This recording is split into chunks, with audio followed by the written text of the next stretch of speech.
तो नमस्कार भाइयों, मेरा नाम है रोहित राणा और भाई ये मेरा पहला व्लॉग है।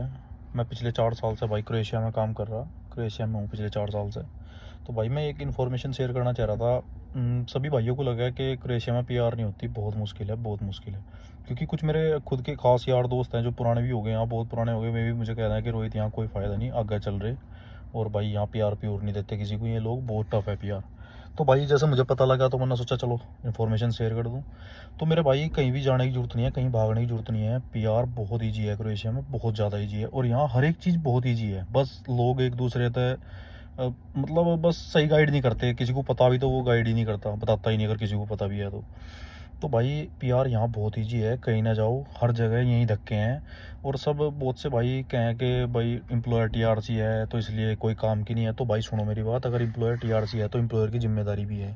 अगर आप काम सही कर रहे हैं तो आप ये देखो ना, तो आपको कमेंडेशन देखना, नहीं तो अगर आप जैसे कि भाई पुर्तगाल हो गया, गवर्नमेंट टीआरसी दे तो भाई उस टीआरसी में फिर तुम अकोमोडेशन ढूंढो, फिर अपना काम ढूंढो। ये यहाँ कम से कम अगर एम्प्लॉयर डिपेंड है तो कम से कम काम भी हमारी एजेंसी ढूंढेगी, या फिर जो हमारा रिकमेंडेशन है रहने का वो देखेगी आसपास में कहाँ कैसे करना, उसको करना सब कुछ, तारी कोई टेंशन नहीं, तो मैं काम करना। और अगर आप जैसे गवर्नमेंट टीआरसी के चक्कर में भी चलो आगे भाग गए और गवर्नमेंट टीआरसी बनवाए हैं, तो भाई उस टीआरसी में एक बात बताओ आप मुझे, आप टीआरसी चलो गवर्नमेंट हो जाएगी कोई बात नहीं, आप काम कहाँ ढूंढोगे?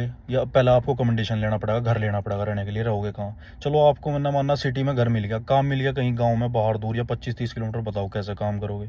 तो नहीं चलता। यहाँ बहुत सुविधाएं हैं, तो इसलिए जल्दबाजी नहीं करनी चाहिए, ये नहीं सोचना चाहिए कि यहाँ एम्प्लॉय टीआरसी की वैल्यू नहीं है। भाई इतनी ही वैल्यू है, अपने घर आ जाए इसके, और क्या करना। 5 साल बाद फिर रही बात पीआर की, बहुत से भाई कहें पीआर नहीं होती, पीआर नहीं होती। भाई पीआर बहुत ईजी है, बहुत ईजी है।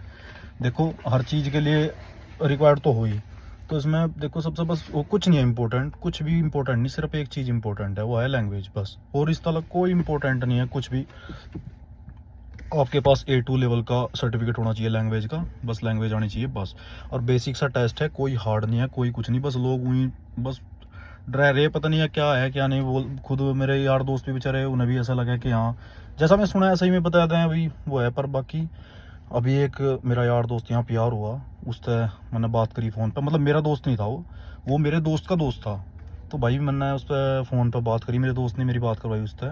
तो भाई उसने वो पीआर हुआ, उसने क्या यहाँ पे अप्लाई अपनी पीआर करी थी पिछले साल, वो इंडिया गया हुआ था, तो उसके पास मेल आई भी आपके डॉक्यूमेंट्स है आप। तो फिर वो वापस आया यहाँ से और जैक अपनी पिकअप कर ली उसने, 5 साल की टीआरसी उसको मिल गई, पीआर हो गया। और सबसे बड़ी बात, पीआर होने के लिए आपको यहाँ एम्प्लॉयर की ज़रूरत नहीं है। अगर आपको 5 साल हो गए कंपलसरी, आपको मतलब गैप नहीं होना चाहिए इसमें। यह है कि आपका ज़्यादा मतलब